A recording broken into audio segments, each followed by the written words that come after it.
Күшік пен мысық ертегісі. Қарны ашқан күшік тауда қаңғып жүрсе, қасқыр жүгіріп келіп, «Күшік, мен сені жеймін» дейді. «Қой көкешім, қой, әуелі мені тойғыз, сонан соң жерсің» дейді күшік.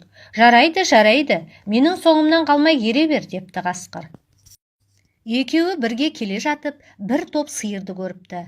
Қасқыр күшікке қарап, «Маған қарашы, менің көздерім, құлақтарым, аузым, һәм құйрығым қандай екен» дейді. Сонда күшік, «Сенің екі көзің шоқтай қызарып жайнаған, екі құлағың жымпиған, аузың арандай ашылған, құйрығың артқы аяқтарының арасына қыстырылып, жас шыбықтай болып майысқан» дейді.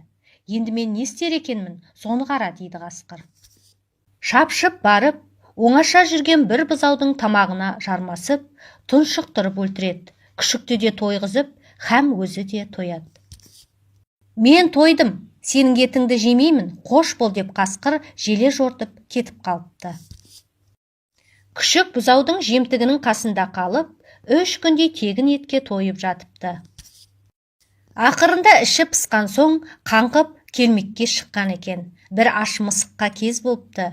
Ол мысыққа, «Мысық, мен сені жеймін» дейді. «Қой күшігім, қой, әуелі тойғыз, сонан соң жерсің» дейді мысық. «Жарайды, менімен бірге жүр» депті күшік. Біраздан соң бұлар бір топ түйеге келіпті.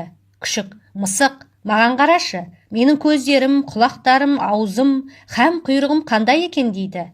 «Несін айтасың? Сенің көзің бозарып тұр, құлақтарың салпайып тұр, аузың аңқиып, тілің салақтап, һәм құйрығың салбырап тұр» дейді. Сонда бұған күшік, «Енді мен не істер екенмін, көр» депті. Күшік жүгіріп барып, бір түйенің аяғынан тістейін дегенде, түйе мұны дәлдеп тұрып басынан тепкен екен. Күшік сол арада сеспей қатыпты. Сонда мысық, «Әй мақтаншақ, мақтаншақ, сен неге әліңе қарамай қиын іске қолыңды созасың? Сен ешқашан қасқыр бола алмайсың. Енді сенің етіңді мен жеймін» депті.